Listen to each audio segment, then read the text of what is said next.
what is the ultimate purpose to be happy? And the only way to be happy is to make other people happy. Incredibly puts 24 hours of his time into something, right? He wakes up in the middle of the night in a sweat, trying to figure out how he's going to take care of the beneficiaries. You can't stop. That's what I was telling somebody the other day, is that I say yes very easily. I say no also equally easily.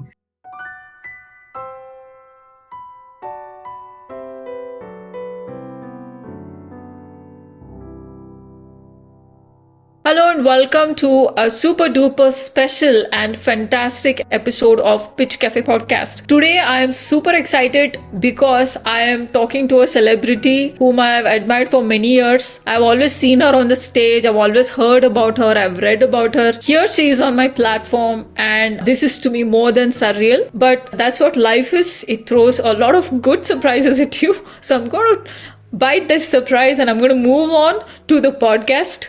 It has taken me a lot of courage to get here, and the person whom I'm going to interview is extremely down to earth, made it so easy for me. So today we have with us a very popular, internationally recognized non-profit growth accelerator CEO. But before that, she is a female entrepreneur role model to women in India, driven many national causes, including causes like Jupiter 360, Akshay Patra, and she has been a key in organizing reception of Prime Minister Modi when he visited here. In addition to that, she's an Ayurvedic expert. She's also Carnatic music specialist, and the list goes on. To me, she is a spiritual role model. In summary, everything she stands for, it's about giving and being a part of this larger ethos of the universe. With huge honor, with great pleasure, I would like to invite Vandana Tilak, CEO of Jupiter 360 Foundation, to Pitch Cafe podcast. Welcome, Vandana. What a pleasure to have you here. Thank you, and thank you so much for having me. I've seen all your podcasts. They're so relevant to what the times are and to the people, and you're so true to who they are. I really appreciate you having me here. Awesome. So on that note, what you're doing in Jupiter 360 is something which I have not heard of. You are running an accelerator for non-profits, and you have so many different kinds of non-profit organizations. To me, every venture should be a social venture, and people like you who care about society and about business, I really cannot find. So tell me, Vandana, why did you start Jupiter 360? What was your motivation?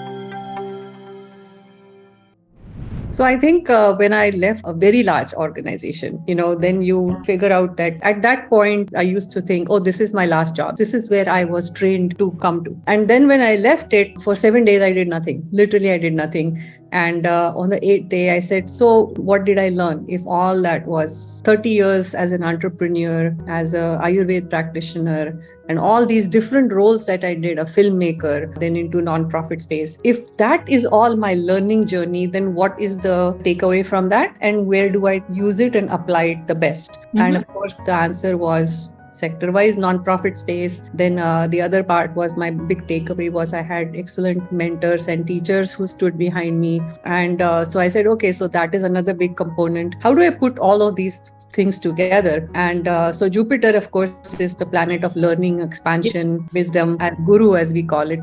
Yes. And 360 view is, of course, the how you see things in a circular manner. You need to come back to that starting point and to figure out that you do have a 360 vision, because if you skip any of those steps, then you really don't understand not just your point of view, but somebody else's point of view also. Very nice. So Vandana, I was going through your interviews, and you say we start with serving and we end with serving. So this Jupiter 360 is so aligned with that. What did you mean when you said that, we start with serving, we end with serving? What was going on in your mind? What did you mean when you say that? So I think service for others, in service of other people, is where you really find yourself the most fulfilled. And all of these words, when you say accelerator as for nonprofits, it's putting kind of a commercial term into the nonprofit to better understand what it is. But the holistic view, of course, is that what Deepak Chopra, my teacher, says is that after going through all the things that you do in your life, between the time you are born and your last breath, it's all just doing. You're doing something, right? Yeah. And what is the ultimate purpose? To be happy. And the only way to be happy is to make other people happy. Yeah. Simple. So whether you are an entrepreneur, you have employees and you're making their families happy, in that process, you are able to grow the company. That's great. But in service of others, that is so direct that nonprofit founders find themselves in spaces where they cannot really interpret their vision into reality. They don't know how to grow. They don't know how to sustain. Those are something points that I think, as a mother, as a woman entrepreneur, I relate to the most. Awesome. That's such an amazing description. I was looking at your pitches of Jupiter 360 the other day, and I was like, wow, you're supporting something like 17,000 miles, and you talking about the OBLF nonprofit. So tell me some exciting moments you've had with Jupiter 360 where you really felt, wow, I have come a full circle. This is what I'm meant to do.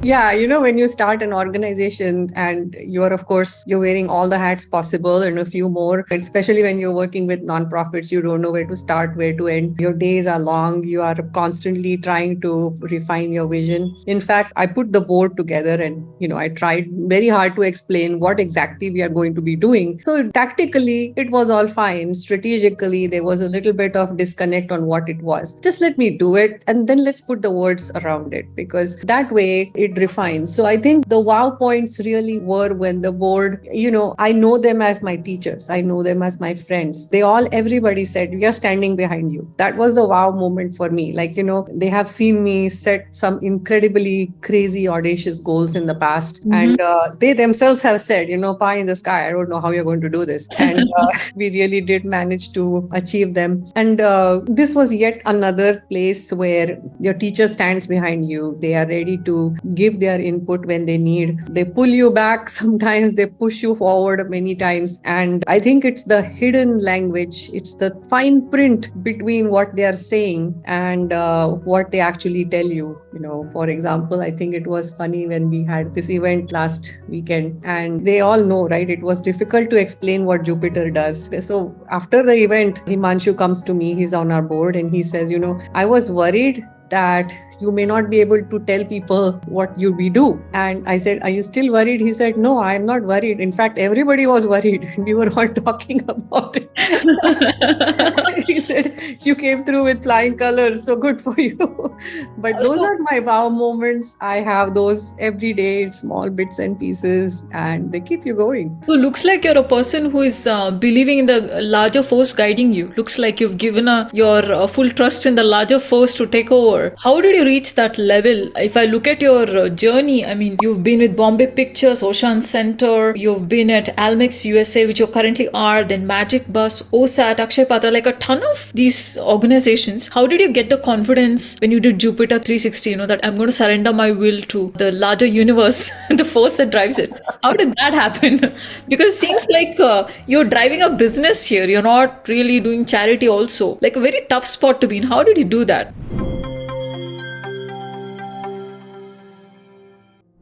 I think it's very easy. The answer is in 2 words, it is letting go. And say yes to everything that comes. And in the beginning, it might seem like, oh, really? Is that a good fit? And after a while, you notice that if they are not a good fit, they automatically also leave. But they are there for a reason, for a certain period of time, to come and teach you something, to tell you something, to navigate you in certain ways. And every single time, all of these different things, Osho, whether it was investing in real estate, all of these times, including for Akshay Patra, when I signed on to start the chapter or to be a director or whatever positions, they were nothing that I asked for.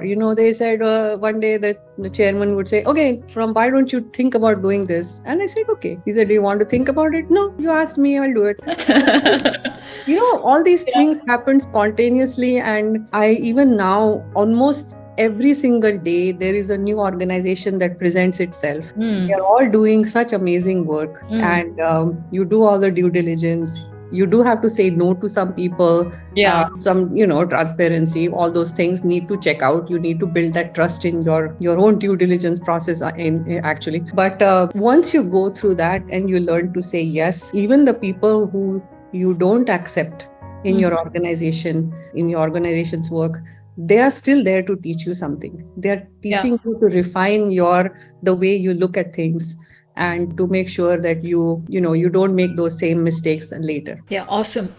So Jupiter 360 is definitely one of a kind organization. You've been backed by awesome mentors. You have this say yes to everything, go with the flow mentality. But you know what you're really good at, what stuns me is non-profit is a place where money is scarce and you're in the weeds, literally. You're in the grassroots level. Everything looks so undone and you're dealing with a lot of poverty. But hey, you're running a business and what Vandana Tilak is really good at is scaling, and you really driven crazy numbers like 6x growth in some of the non-profits. I was listening to your pitch. So how do you strike that balance? Like, do you use specific frameworks from business schools? Or what is Vandana's secret recipe to scale 10x or 6x? What is your personal recipe?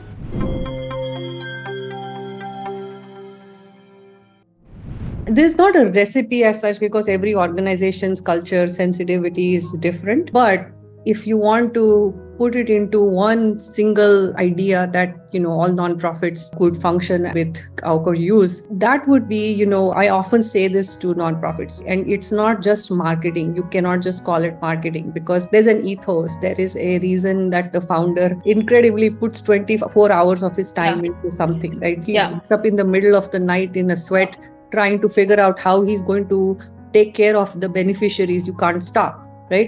Yeah. So the one thing that I always have said is that, there is somebody who starts something to help somebody. It's not to create a business. It's not to start a business. So let's put that aside. They are doing this just something that they think there is a paropkar. There's an altruistic reason why they are doing it. Right. He's actually grateful that somebody is giving him that opportunity, right? Yeah. So that's one thing. And then this person is doing this. He's not looking at where the money is coming from. And then suddenly he realizes there's no money in the bank anymore. So this guy is looking at him and saying, yeah, this guy is doing something awesome. Let me help him. So somebody else is paying for the work this guy is doing. And in between that narrative that needs to come out, that whole story, the whole writing piece about what needs to come out, so that not him, but a lot of other donors are attracted to that person, are supporting him, not with just money, with volunteering, with advice, with their professional guidance. Connect is what we do. Fantastic. I really like that. It's pretty simple, and to me, you've captured the why and the story. So, I can't stop myself from asking, you've come from a movie background, the Bombay Pictures. You're passionate enough to start a venture, and then you have a degree in art. So what are one or two things you learned about movie making which you use in your storytelling, which you think it really stayed with you and it really made a difference?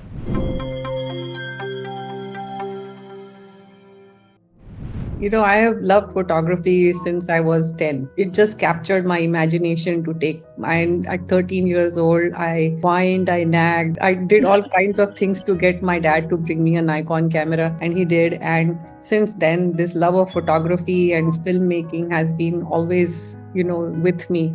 Like I said, when you look at all the things that you have done in the past that are bringing you to this current moment, when we had the online events in 2020, this same exact filmmaking ideas, the editing, the post-production of how you create videos, all of that came to use 100%. I still use that. The Jupiter video that we did, there's only two steps. Mind-blowing. Just even the opening music, I just put it on full volume and put it on a headset and said, this is therapy to me. Like in a busy day, it just took me out of my skin, took me somewhere, totally transported me.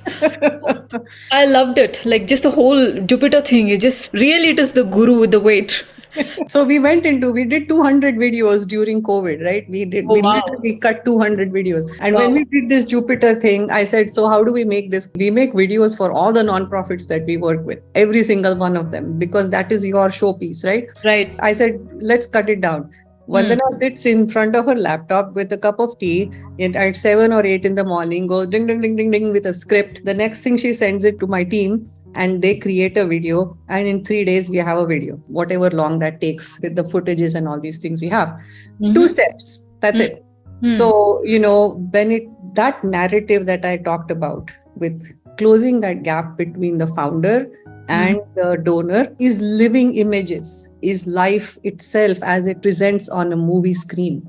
You are more moved by seeing actual people, by seeing who they are. A picture tells 1,000 words. Absolutely. A video tells 1,000,000 words. all Absolutely. the hidden nuances in filmmaking, post, and how where you cut off something, and all of those things are what brought me to this job. Because otherwise, without that, it's just words, and or it's Yeah. trying to get somebody to understand. This is actually making that presentation. Yeah, fantastic. So I've heard this, data and software has driven the world enough now. Art and other forms of softer nature of skills will drive the world going forward. One of these scholars from Harvard who I follow, she's a blockchain thought leader, very young lady. So she is saying that, and I'm getting a validation from you. So these are all aspects of life which are not so monetizable, but they are so important in scaling something like a non-profit. So a lot of uncanny ideas, Vandana has a collection of uncanny ideas, basically. and two statements you make, which I really remember as I do a case study, one is you said nothing comes in the way, it's always on my way. You made that statement. What did you have in mind when you said that? And then you said, my life is not about whys anymore, it's about why nots. My life at Jupiter 360. So I'm like, I really have to do a podcast with her. So tell me, what were you thinking when you made these statements? I really want to gauge that moment, how it was.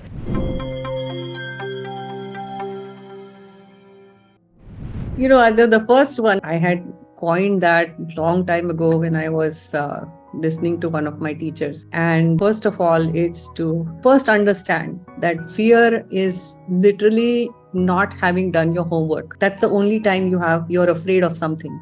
Yes, right? absolutely. So, if you're afraid of something and you think something is in your way, then the only thing to do is work harder, find out the reason of why you're afraid. What is it that you're afraid of? And solve it. Right? It's a logical fear. If it's a real fear, it solves itself. It's an irrational fear, then it's irrational. Treat it as an irrational fear and move past it. Yeah. So basically, that's the one time that I really saw that, when I was trying out new ideas with Ayurveda, because Ayurveda is a much sought after thing. And a lot of people miss the point that it's actually lifestyle management rather than only a diet or only taking a bunch of very bad tasting herbs. So the whole idea behind Ayurveda is to manage your whole life the way you would manage a business, right? But it takes all the 7 levels of your system to actually work towards balancing what your mind body is. So then the other one, which you mentioned, whys and why nots, right? It is also the what ifs, all these things that we ask as startups. And after you're 60, you learn to differentiate between all the nonsense that you keep hearing, what is real, what is not real. And that's what I was telling somebody the other day, is that I say yes very easily, I say no also equally easily.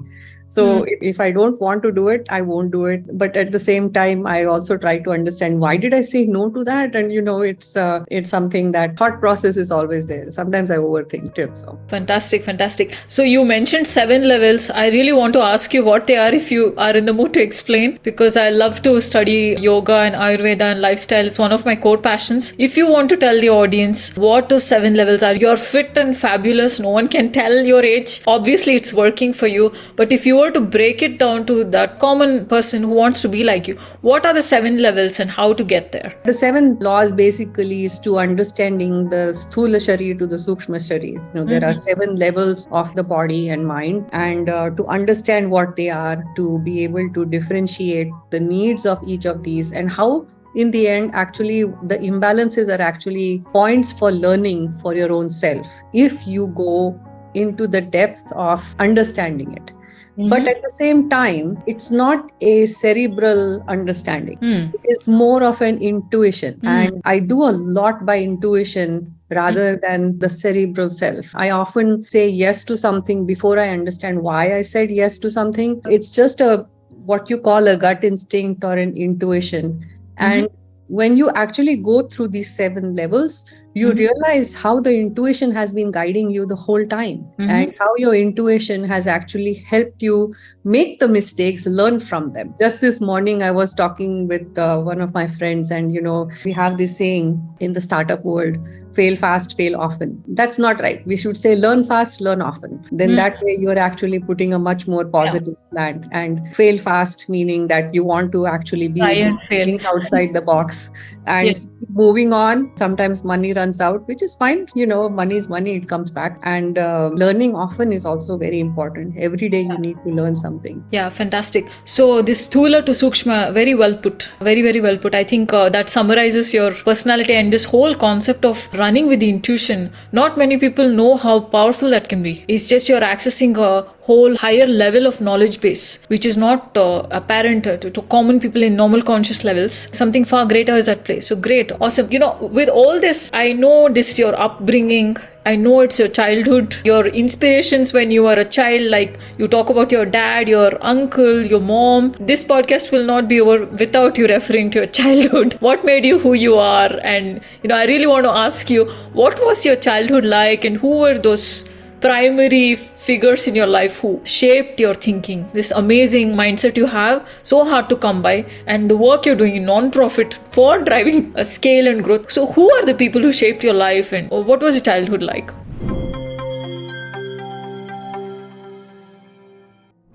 Childhood was very, very fun. I grew up in Godrej. My father used to be in Godrej. He was the manager of the plant precision equipment division.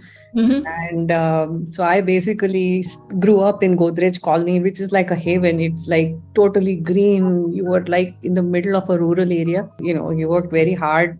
My mother also, she was an entertainer. She had like 5,000 shows. We used to perform on stage since I was age 6. Oh, wow. So can I ask, what did you perform? Bollywood songs. I used to sing Bollywood songs on stage. My mother had an orchestra. She performed on stage. And I think going from what my cousins and all teach me about, they always say Vandana was always a very quiet person, very spiritual person. Like, quiet meaning not lonely, but just loved her being aloneness. So I would say probably an introvert in today's language. And maybe it was the programs that I used to participate in where the whole noise and the whole cluttered feeling actually pushed me into being more of a reader, more of a thinker. Yeah, events can drain a lot of energy. You're dealing with a lot of sporadic energy. I totally understand. The day I do an event, the day before, day after, is totally signed out because so much goes into it. And if your childhood has been like that, I'm sure you found some way to unwind. So definitely. Yeah. So other influences was, of course, all my cousins. We used to hang out all the time during summer, in the village or when my uncles had his thing, or in Pune most of the time when my summer vacation. My mother was out on tours all the time. My grandmother was a huge part of my life. She basically was there for us when my mother wasn't. And they had this very, very close relationship where she said, you go do your programs, I will manage the whole house. And that's very, very uncommon for a woman to support a woman in her house. This is totally the opposite of what you hear from mother-in-laws or for any person for that matter, when you don't feel supported in the house. And my mother literally would have complete peace of mind that my sister was being taken care of at home. And I was considered a very quiet person. If somebody didn't know me, they would say she's aloof, she's a little stuck up, and I didn't care. I was who I was. But growing up, I loved the arts. My father wanted me to go into architecture, and I said, Baba, I just want to draw. I did not say I wanted to be an artist. I didn't say I wanted to be somebody, a graphic designer. I just kept saying, I want to draw. That's it. I don't want to do anything. I don't want to be anybody. And so he made me go through 12th grade so I could go to architecture college, which was a prerequisite. I did the 12th, and then just before I was going to give my application form, I said, can I please just draw? And he said, fine. So that's how I went to JJ School of Arts. I studied graphic design. I learned photography. I met my friends who are still friends for the longest time. Amazing. So you had an amazing childhood. So on that note, I do want to ask, what is your strongest message you've learned from all your expeditions, in movie, in Ayurveda, and your non-profit? You also have your own company where you manufacture metallic parts parts for aircrafts. So you're doing a lot of things and driving a lot of initiatives. So what's your strongest message to the audience? If you were to say something, I mean, from your own life, I know you're not a person who will advise. You're a person who will simply do things and show people. But what's the strongest message you have from all these things you're doing?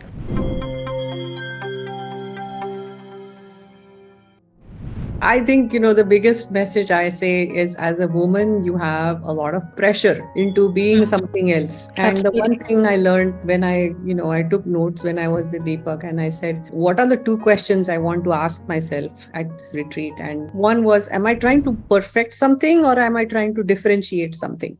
So am I trying to perfect myself? Am I trying to get better at something? Or am I trying to just be a different somebody that I'm completely... And both were rare. I am different from everybody else. I am perfect. And every single person on this planet is unique. Yeah, so, you can't compare them. You can't compare. Yeah.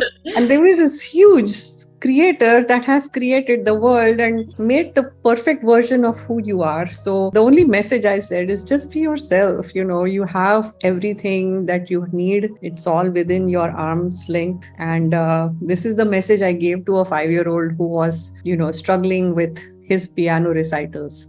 He used to not be able to sleep. He used to get literally into physical pain the day before. Oh my God. To have cramps. He used to throw up because of this fear of playing the next day. And I said, listen, kid, you are very talented. And just know that whatever age it is you are at, you get the problems that you can solve. So this is a problem. If it's a big problem to you, you're awesome. Because it's presenting to you as a big problem. For somebody else, it might not. To you, it is. And if it's a big problem, you are awesome to get such a big problem. So know that you are great and you are going to be studying. You love piano, obviously. You are so much anxious about playing the next day. You are going to play it perfectly. And since then, the kid slept for every single night. His mother called me and she said, that one sentence changed everything for him. Wow. I can only imagine. You literally healed him. You're a healing force. I think that's what you are. And for me, the most striking thing about you is you're a doer. And the fact that you said, I love to draw. Paulo Coelho is one of the most famous authors. He wrote Alchemist. And he says when you put pen to paper, something happens. It's just a way universe starts speaking to you. So you're totally amazing. You're fantastic. Universe is definitely speaking to you because you're a doer. So I want to ask you to sing before we wrap up. I don't want to wrap up. I want to keep talking to you. But I know you can sing. And if you feel there is a note which is haunting you at this moment, I'd love to listen to it. Really? You want me to sing in a podcast? Yeah, why not? Yeah. Okay, fine. I'm going to try this. This is a lullaby I sing to my granddaughters. Okay. It's a very old song. I think it's Basantrao Desai. Some people may not even remember this song or may not have heard about this. It's but I just love this song. It's what connects me to my grandkids at night in the dark when I sing this for them.